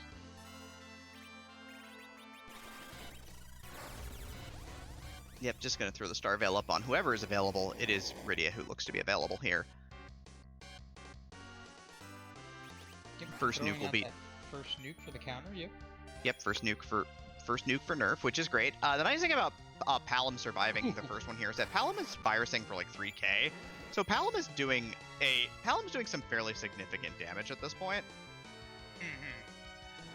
Yeah. Like 3k is not insignificant. I got confused at first when you said Palom survived, since Possum's Palom just ate a hefty amount of damage. He got microwaved, huh? Possum's even using white here with Fu. Yeah, Possum also using white here with Fu, so he could get an early Q up so that he wouldn't worry about reflecting into Oblivion, because it almost became targetable. Yep, nope, it was a very heads-up play there, as we have the damage continuing to shoot out, and Rybon going into his Z fight. 5 characters and a cursed Tela being the main difference for Rybon. So let's see what he's able to do here. Rybon having the advantage of 5 characters, which really gave him a leg up on the D Machine grind. I believe he was out slightly earlier than Possum. And we'll see how this goes. Yeah, Tybalt's having a real tough time of it, as he's gonna take the drop for a 3rd time here. Not a great feeling, certainly. No, deciding to take tower, I guess, for some XP. Interesting he's doing tower and not trying to chase, say, like the Wharf Castle, where maybe there's a character? He might be doing boxes for trying to find items. Like, there's an option they maybe be looking for that adamant. Might be looking for an adamant armor just to shore it up, make it clean. But yeah, Possum did pop Palom back up and is back on track here. The damage output's really nice. Like, Fu is a little weak here. Like, he's nuking for 5k, but I think it's pretty irrelevant because I believe that is a shake and a bang, and this fight is done and dusted. Indeed, that is G to the G's, and congratulations to Possum Morpheus finishing with a time of 1:14:37. And Possum has finished 1st overall, so 1st on stream and 1st of all of our runners. So congratulations to Possum Morpheus. We'll see if he's going to jump in here in a minute so we can do a happy little interview while the rest of our runners play through. It looks like we have been joined by our 1st place finisher, Possum Morpheus. Congrats, good game. Greetings everyone, thank you for the GGs. Well played. How did you feel when you checked the hook route and were greeted with the dirty double? I feel kind of bad in a sense because if I hadn't gone tower, I would have had no idea that Antlion was there. When I saw Antlion, I was like, well, it's an objective. There's a chance. I gotta chase it. But trying to get to 10 key items to do a quick and dirty D-Machine grind didn't pan out, but ultimately panned out, I guess? So it feels weird. Like, I went for something, it failed, and it worked out in the end, which I guess is just rando in a nutshell. Yeah, we noticed you took the gold dragons. After getting the hook from Dark Elf and Cave Bahamut, and then it was like, I wonder why he's doing that. And then I noticed, I was like, oh, now Rydia's 50. This suddenly makes more sense. Yeah, I only got 837 off the D-Machine grind, I think it was, or 879 or something. It wasn't enough for her to get Nuke. And I was like, well, we'll go play on the moon, and she'll get Nuke, kind of in a more natural sense. And then it was like, okay, the hook, well, if this is go mode, on the off chance it is, let me just pop that Siren, get the 2 levels for her that I need, and I don't have to worry about cobbling together some sort of like stupid Sylph grind or something like that after doing the hook route. I was like, I'm already here, it'll be nice. Also, 1 treasure, shoutouts to myself for that, I'm very proud of that. The Fame Arch freebie only. But that was kind of the logic behind it was, well, what if? And the what if came to fruition. Also, can Palom not take 2340 from a counter nuke, please? Yeah, no, I might have chuckled a little bit at that. Hang on. Hang on a sec, Possum. You just said I opened 1 box, and we're very proud that you opened 1 box. And you're complaining that your Palom, who probably had just, what, a sword shirt and nothing else exploded? Come no, on. I took the sword shirt away and gave it to Rydia. Come on. You can't do that. He I deserves... can. He has naturally high wisdom, and he had a charm rod. He should be able to fight off nukes like a baseball bat or something. Come on. Yeah, but that's only evasion. If he doesn't get out of the way, he's gonna die. Oh, and he did not get out of the way. I feel you, Demi. I'm just playing. It's all in good fun. Except that Paladin is dead. Zeromus is also dead for Rybon, thankfully, so Yeah, that's always indeed. easy as well. Need a Rybon. Well, GG's to Rybon. At the time of 117.24, which I think, unless we had... Yeah, no, Rybon finishing second with that 117.24. Great job by him. Yeah, it was interesting. Tibble, being Tibble, spiked the hook and immediately checked it with no foreknowledge, since he did not do tower. And Oh, wow. then went in and attempted Fu and Friends a couple times. And unfortunately, 3-man Fu and Friends is a very tough ask. Yeah, he was doing it on 3 characters because he went to check the hook because he wanted another character, which did not pan out. Oh. Yeah, 3-character hook. Or, sorry, 3-character Fu and Friends, because you don't have Star Veils available for sale, gets really spooky really fast. I mean, after like the first big bang, it became Fu and a pile of elixirs and some hope. Yeah, it gets spooky. Kudos to him for trying it. I assume then he was in his E-fight like the hour mark. Yeah, like 57-ish. Yeah, a little bit before. It was a very gutsy play. We applauded it. We applauded the attempt. Did not pan out, and he's currently currently going into Dwarf to hopefully be able to pick up that Rydia. And 4 characters is definitely better than 3 with what he's trying for. Speaking of Dwarf, I'd like a word with the manager about toting Wyvern. No that was rebuttons. rude. Yeah, I think by our count, what did we have? I think it was like 4 wipes to... It's a total of 5, I believe. Oh, it was right. 2 for me, I can tell you that. Yep. Because... Rybon lost 1, and then immediately did what you did later, which was toad and go back in. Yeah, I wasn't sure if the toad thing was going to work or not. That's why I kind of just left and contemplated other life choices, and then eventually went back. Good news. It Good news, did. it worked. It worked. Yeah. I thought it might be a row thing also. Sorry, go ahead, Demi. Yeah, Tibble decided to do the fight the other way just now, which is, I got Fu, he real powerful, drop the nuke, let's go. That also works. I was thinking Toad there might be a row-based thing, which is why I went in the second time with everyone in the front row instead of the back row. Spoiler alert, it's not. Toad just goes after everyone regardless of row, so that was a little sad. And then I was like, well, I'll figure this out later. That's future possum problems. Yep. In the meantime, Ninja finally taking out that Ruby in Queen spot. So we'll see. Oh, the Legend Sword. And based on the spoiler logs we've seen, Adamant is sitting in the Ribbon Room, so not something that's going to be chaseable anytime soon. Yeah, I saw that Fame Arch and I didn't even care to check which boss it was, Ruby or Elements. That was just a giant pile of I'll be back, never. If those get progression, yeah, I'll worry about that then. So, again, future possum problem thing. Indeed. Well, Demi, anything else you have for Possum before we let him go rifle through some trash? Who you want in the Adamant Cup? Well, now that Dusty's back in, I do have to get revenge for 2 tournaments ago, where I went 5-1 in group, and my only loss was to him. Put Pancrase in there too, since I lost to Pancrase last tournament, and for S's and G's, let's throw Dia in there, because I lost to her in the 2 tournaments before. So give me that group of death. Me, Dusty, Pancrase, and Dia. How's that? You want some fireworks, y'all? I'd watch it. I would too. Yeah, that's all I got. That's all I got Thank too. you. Thank y'all, as always, for putting on a great show, Demi. I look forward to watching this one back. Love your comms. Moleboy, the same as well.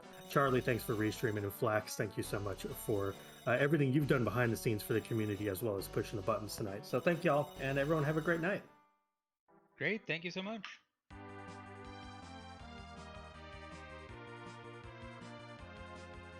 Yep. Rymon's got this done and dusted, thankfully. Very nice time, 117, toughing it out. Basically doing the same things Possum did, just, open 3 minutes worth of treasure chests, basically. It went pretty well. Dibbled here. Dibbled is still searching for friends and other things, but since he finished Dwarf Castle, he's got the pan. He's gonna go get the tower key. He's gonna get continued key items, and then probably maybe do a very short D machine grind to finish this up. Yep. And it's still, I mean, right now, Possum and Rybon are our only 2 finishers. So there's still some decent positions up for grabs. We'll see how this ends up playing out. Hi, Rybon. Hey, how's it going? I had a lot of fun. How about you? Death, taxes, losing to Possum Morpheus, the only 3 things that are guaranteed in life. But no, it was a great seed. It was very fun, and that hook route was loaded. I was not expecting to find 1, let alone 2 bosses there. Yeah, the tough thing is that you went underground for the partial clear of the underground, and that ended up being what cost you, because Possum had done Possum did tower first, got the information about the antlion that you didn't get because you didn't do tower. So he knew that hook led to at least 1 boss in that spot. So when he got the hook from Bahamut, he left, and that was like the difference maker. So he didn't even enter the LST? Didn't know it was down there at all. I see. Well, I guess, yeah. I mean, if there wasn't an officer at the King Queen Open spot, then maybe things end up a little different. But at least now we know where all 5 bosses are, huh? We sure do. And yeah, that's how randomizer goes sometimes, right? Sometimes you make the play that is, correct for right now, which is check the first boss, and then, check the second boss, it's required. The first boss happens to pay out. It's a tough break sometimes. Yep, but it was a good scene nonetheless. Very fun and interesting flag set as well. For sure, yeah. And I think Demi and I were talking about it as you went into the LST. It's like mathematically, that was completely the right play to go with. We were already in no mode, and we're just like, oh no, like if you just went the hook, you're in business. But you actually made some really good plays. You actually went in about the same time into the D machine with Possum and actually came out quicker. So, a couple of those bosses is really all that was separating you. And it was a nice close race. Yeah, did Possum take the Porum from the package for the slingshot or no? Nope. That he actually ended up doing an extra set of gold Ryus in Cave Bahamut in order to get Rydia to 50. He did a four-man Z fight. I see. I was wondering, because I saw that Possum finished a little under 3 minutes ahead of me. I'm like, that's about the package cutscene. Did I mess up by taking that Porum? But I don't know, maybe it evened out in the end. No, I think really what ended up kind of putting it for you was definitely doing those LST bosses. If you remove those, if you dived straight when you had the hook, you would have been well ahead. Yeah, I'll have to keep that in mind next time. When there's a boss hunt, you may want to check top of tower for that little more information, I guess. Yeah, and I mean, and honestly, you pretty much got paid out for not doing tower, because I want to say tower was Sand Ruby and a defense sword. Maybe that Sand Ruby with a 5th character, because we sure had a lot of dupes early on. It was one of the twins. Well, hopefully with Porum. It was Palom. So many pounds of seed. Really, I don't... Like, Rosa's gotta be, like, I guess behind the Party Rock is... It's either the Party Rock or the Giant is where Rosa has to be, since I believe she is required to show up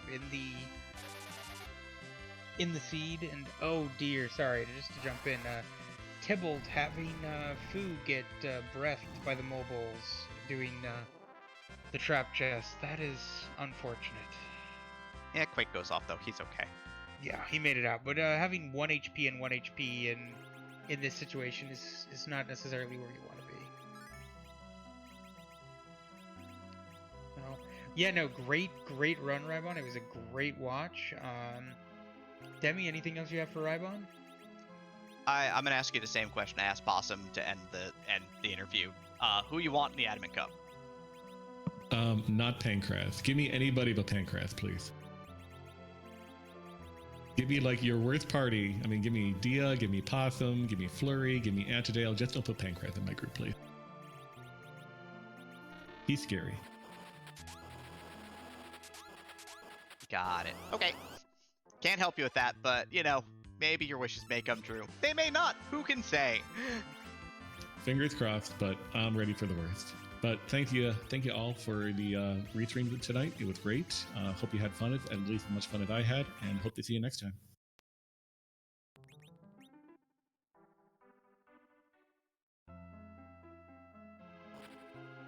All right, and so stands here. We are left with Tybalt, and we are left with Eninja. Eninja's trying to hammer down this Asura fight here, now with a full stack of 5 here. Which again, everybody who can take a hit is useful at this juncture, so I'm gonna try to set up a Starveil on Rydia and reflect some spells here. I don't know what item came from this bot. I don't remember seeing it in the spoiler log, so it might be nothing, but we'll see. Yeah, I think both of the King Queen spots were basically zonks. So, you know, maybe we get a little bit of shift in power here. Maybe this is an adamant.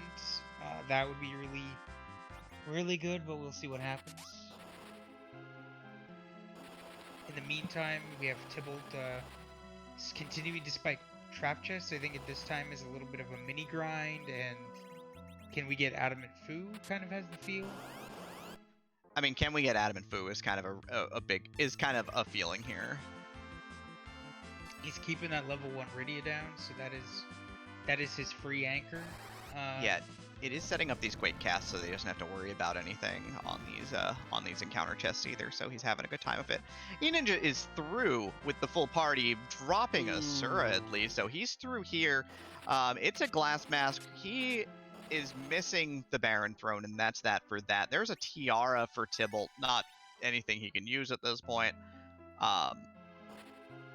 That's a little unfortunate. Yeah, and I think Ninja's having the thing of he's not sure what he's missing. Yeah, the Baron yep. Key is checked off because he's gotten the throne, right? The King of Baron, but not the Baron basement. Yep, and the thing is that this is like the one. Hey, maybe I'll talk to Zoe about this one. The Baron Key does not indicate that it opens up the Baron Throne. Oh, and Tybalt taking a wipe to the marble tree trap chest. This is one of the ones you have to be a little bit healed for, just because of the speed of that one. They will usually get some attacks off before you're able to get your Quake off. Yep.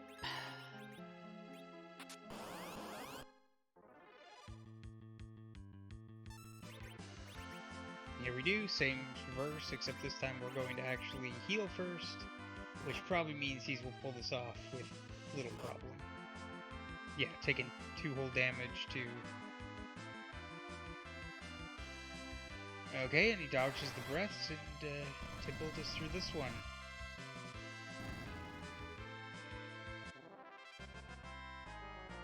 I mean, it looks like he's got his 10 key items, so he's getting really good experience out of these. I don't know if it's going to be, a Murrah. I don't know if it'll be enough to necessarily get Palom 2 nuke, but it's at least going to put Palom more in that I can survive a nerf Big Bang zone, which is maybe what he's going for here. We'll see kind of how it ends up playing out.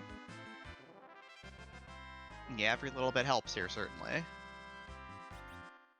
Ninja is trying to figure out what he's missing, maybe searching for Demist at this point. Yeah.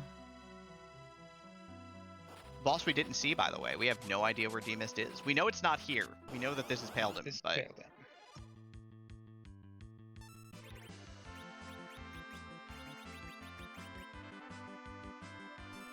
Oh, and a heads up play by Tybalt using the virus on the centipedes, or a centipede. in order to try and make sure that he keeps Palom. Yeah, doesn't want to get quaked because that would be bad. And getting good gear for not this team with an Avenger. Just getting all the fun toys, huh? Yeah, all the fun toys for Sir not appearing in the seed, basically.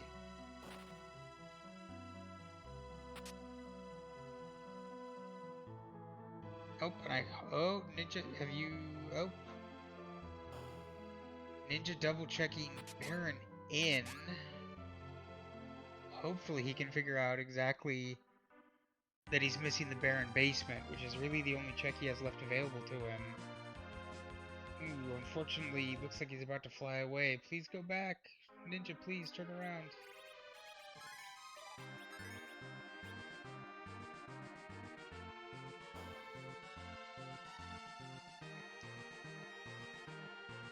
And it looks like Tibble now going...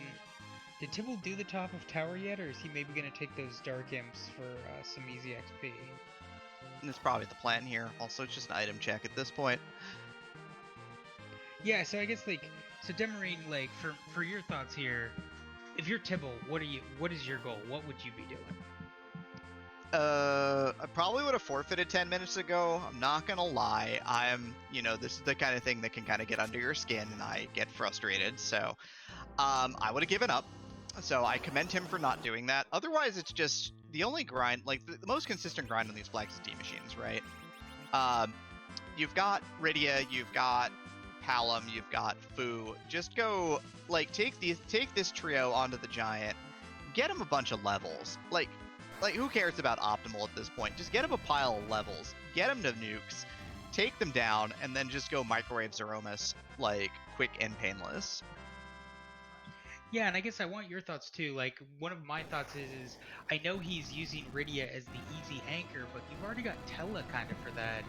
Would you bother leveling out that Rydia? Yes, it's a lot of experience to get, but, you know, having that extra nuke caster, another character who can, like, reflect, you know, you get a Sura, you've at least got healer in a pinch, like, just more tactical options. Do you think that would be viable?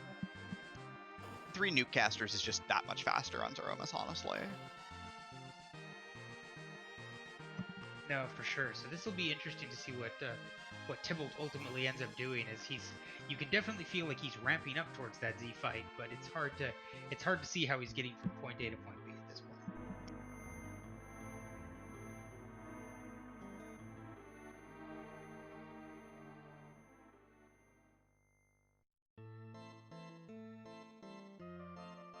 Yeah, it's just tough. Like, that's always the hardest thing is how do you, like, bounce back from something going awry here. E-Ninja is in Antlion Cave now, it looks like, cleaning up Plague from the very beginning of the run. We know it's Dragoon Spear, unfortunately. Yeah, at this point, all we can do is just cross our fingers and hope he remembers the Baron Basement exists, because that is, I mean, I think after Antlion, right, this is the only other check he literally has to make in order to move forward, because everything else is done bar that for him to progress. That is correct.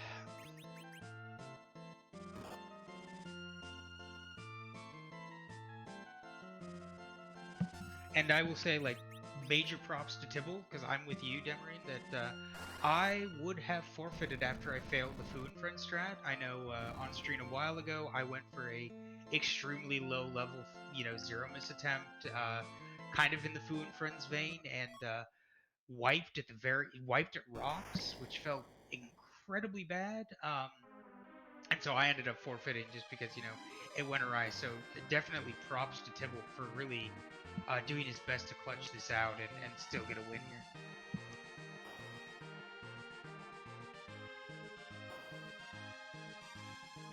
Yeah, just toughing it out here, certainly, which is always good.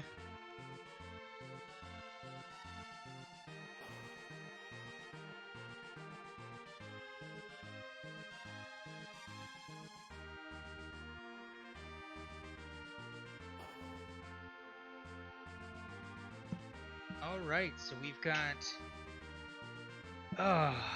Ninja looks like it just double checked for Fool. And Tybalt coming off the top of the tower. I wonder if he's going to feel like he wants to give this a try yet. Does he feel confident enough? Let's see where he goes next.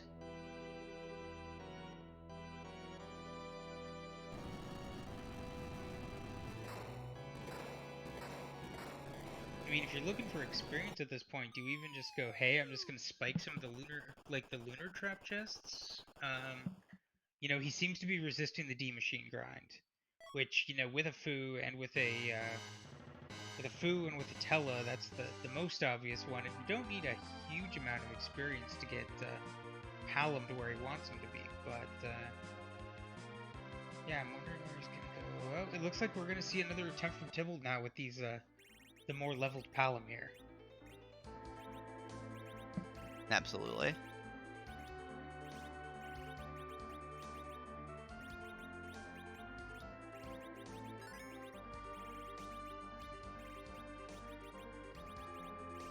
Oh, and it looks like Ninja is finally heading towards the basement. Yes, this is what we wanted to see.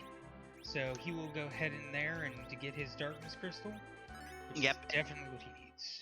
Yeah, it's always a little feel bad when you see that this is like a fairly easy boss after taking out two fairly difficult bosses in the Fame Arch for nothing. But, you know, at least he's gonna make progress, right? At least he's gonna be able to finish the seed, which is always good. You know, you gotta always appreciate that. Indeed, this like opens up a lot of options to him. He can check the Giant, he can check LST, you know, like really this is, you know, basically what he needs to go forward, so awesome for him to find it. And he's in a spot now where he should be able to just, hopefully just stomp this one into the ground.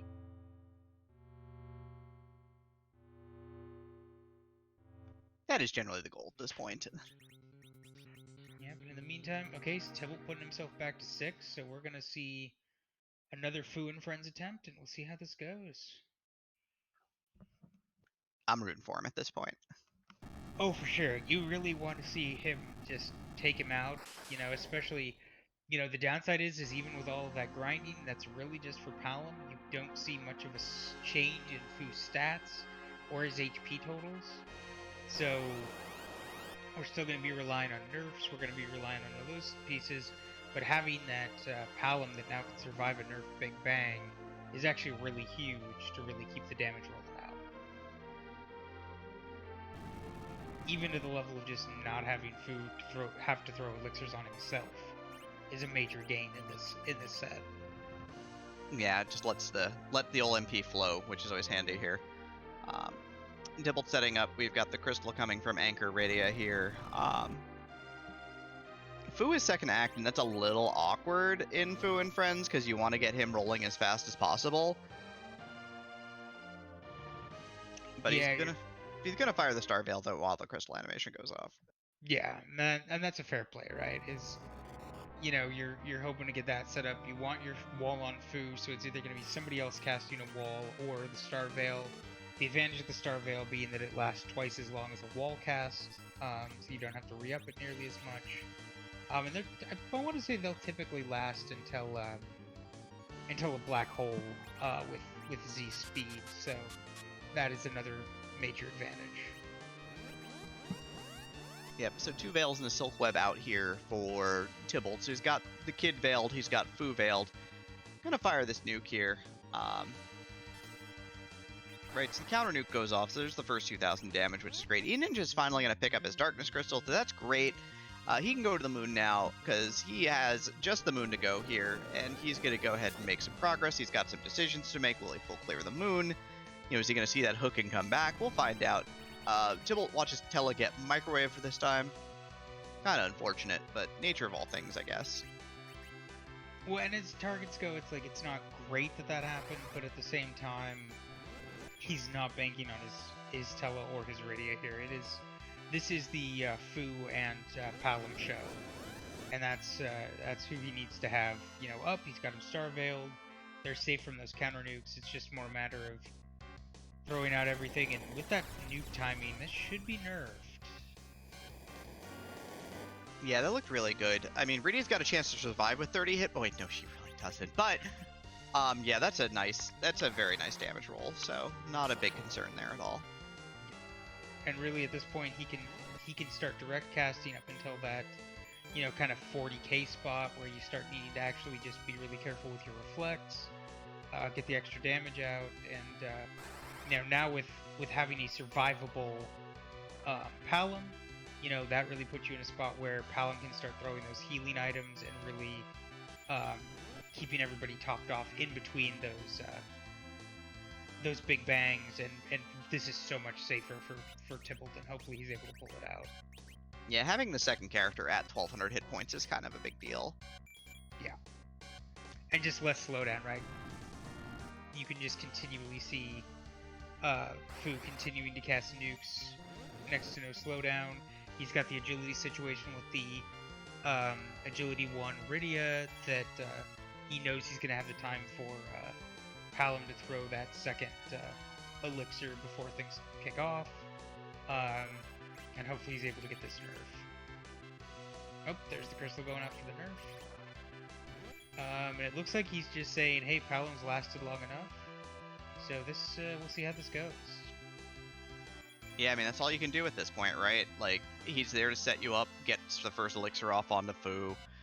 600 health, he's got a very marginal chance of surviving it, and then you just probably have him point another elixir at Fu on his turn and just kind of go from there.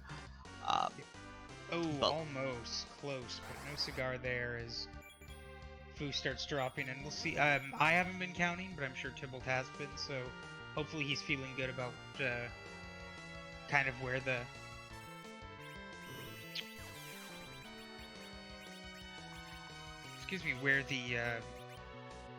HP is at, knowing where he needs to go. So here comes the wall. Not as great as you want as a Star Veil, not quite as quick, but you know, needs must in this situation. I mean, Fu can do it. That's how that works. But yeah, gets down the wall. He's gonna get it. He does get the window to nuke here, so that's nice. Yeah, he's really just gonna have to rely on. He's gonna have to elixir once, I think, before. Oh no! GG's to Tybalt as Nesimus goes down to Fu and I guess friend. Fu and grandchild. So that is a good finish for Tybalt. Tybalt coming in third, actually. So lots of runners in this that are still kind of pushing through. So great job to Tybalt. Yeah, and it looks like unfortunately E-Ninja's decided to drop the forfeit here. So, good fight though. Did take down those two tough bosses in the Fame Arch, which is always respectable. But it's always tough when you take down tough bosses and don't get anything for it. So again, you kind of feel for him. And the only runner on stream to have taken him on. In the meantime, though, we are joined by Tybalt. GG Tybalt. I see that Fu and friend. But again, you kind of feel for him. Yeah, I was hoping to spike an adamant armor from one of the trap chests I did. Yeah, we noticed that too, and that just did not quite want to pay off. It's one of the difficulties I have is trying to nerf Big Bangs. Like, I know it's possible to do solo Fu, you just need, well, RA1 Fu, which I didn't have before getting Rydia. Yeah, I want to say, I think Rybon actually checked the armor shop in Eblin Cave, and that actually did have the curse string.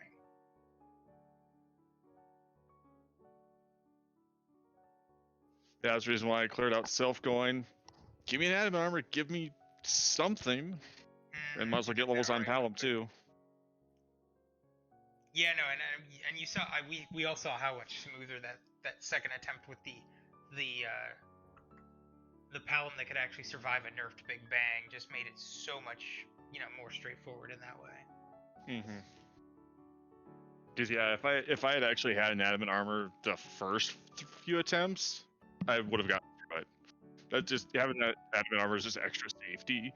Yeah. For a nerfed Big Bang for Fu to survive. No, for sure, and it's even just in the fact of having like just that higher magic defense, like you got, I think it was your first or second attempt where just like Zeramis just decided to high roll you, and there was just nothing you could do.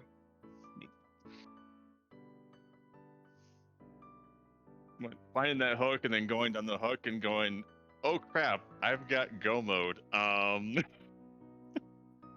Yeah, and so the interesting thing is you spiked that the hook, and then you decided to check the hook route, and you're like, oh look, there's the antlion. Oh look, it's the dirty double. Possum actually did top of tower, and so knew at least antlion was there, but you were there quite a bit earlier than he was. He had just elected to take a D machine grind, so his was just a super safe reflex strats as opposed to let's do some food and friends. Yeah. I mean, the thought process is going up the tower without the key is just a long check, and having the hooks, like, that gives me two boss checks, and if I have to complete the hook, I get to see the top of it as well, so that's 3 in 1. Yeah, the tough thing is that you were the only runner who didn't finish off the Wyvern at the first spot in Dwarf Castle. Might be worth a watch back to see how everybody dealt with that with toting themselves. But you were the only one to skip that, so you were the only one who didn't get the pan into the tower key early. So you had no reason to go up the tower, unlike everybody else. Yeah, I got the darkness on. I'm going to the moon, like, chance of tier 7, tier 8, and spike the hairdryer chest, maybe? I mean, I spiked the hairdryer chest in an adamant cup practice this week. It was really bad. like you think the moon's got, I think it's like a 30% chance of a tier 7, tier 8? Like, and the hairdryer chest is super free if you've got Quake. Especially with Foo. Yep. Well, I mean, you did get some pretty good tier 7, tier 8 loot.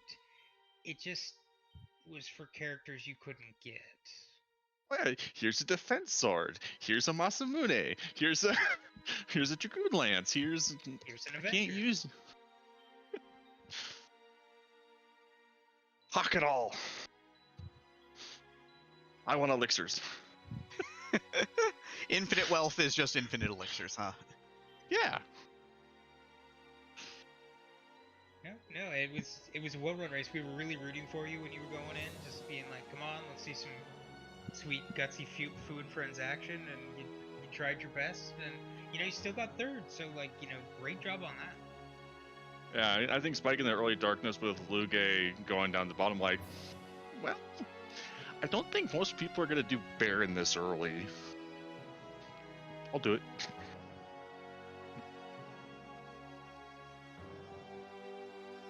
No, it was extremely well played. Demarine, since I'm sensing a pattern here, you wanna ask your question? Yeah, of course, the most important last question of them all. Who you want in the Adamant Cup? Who do I want in the Adamant Cup? Who do you want in the Adamant Cup? I don't know. That's a tough question. I mean, any character's great in the Adamant Cup. Anybody can wear an Adamant, be great. Which opponent do you want in the Adamant Cup? Which opponent? Give me Possum so I can maybe snipe him. All right. Everyone's out that's for my hope. everyone's been out for revenge. It sounds like for this one. I know. Yeah. Well, this one last tourney, this one thing happened to me, and so I want my revenge and I want to give them their comeuppance. Seems to be a. Well, I mean, there's also like Eisen or Beer Nerd from previous tournaments where I came seconds within them too. So I mean, there's that. But Possum I play similarly and kind of route similarly, so it's going to be interesting. Oh, sure, great. Well, thank you so much, Tybalt. Again, GG's and a well-run race, and have a great rest of your evening. Yeah, you as well. Thanks for the restream, thanks for the comms, and have a wonderful rest of your night. You as well. Right, let's see if we can get Enage in here for one final interview as we pull this off. And with that noise, it looks like we've been joined. GG Ninja. Yeah, we were really rooting for you to remember that Baron basement.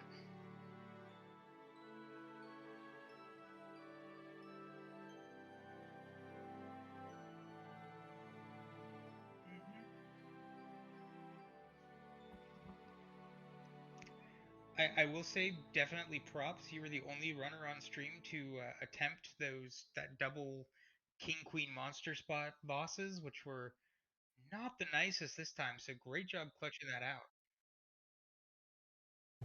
Yeah, definitely a challenge.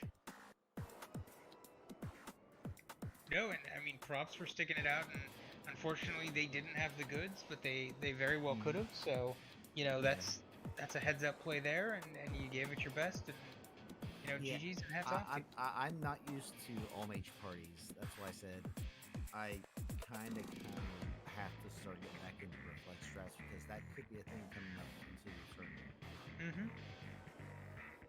No, and you know, I think you had some heads up play there. I think you were actually the only runner who first tried Wyvern. So props off to you for that. Everybody else took at least one wipe. So well done. Yeah, I mean, I think I'm getting better. I mean, like I said, after yesterday's race, I was feeling better about this race today. No, you gave it your best shot, and honestly, that's the most that anybody can ask. So well done. Demery, anything from you? Alrighty, Ninja. Who do you want to play in the Adamant Cup? You know what? I wouldn't mind taking on. There's one person I actually kind of challenged earlier. I told him I'd like to meet him in the Adamant Cup in the groups. That's Elven Sorrow.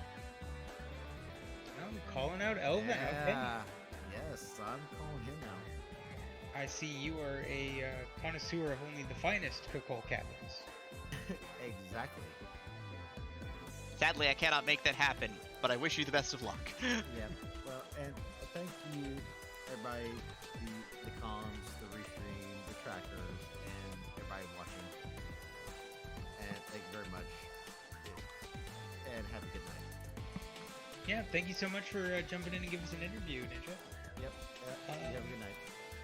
Yeah, so I believe tomorrow, just for the heads up on everybody, we've got, isn't Hero's Journey tomorrow? Double check.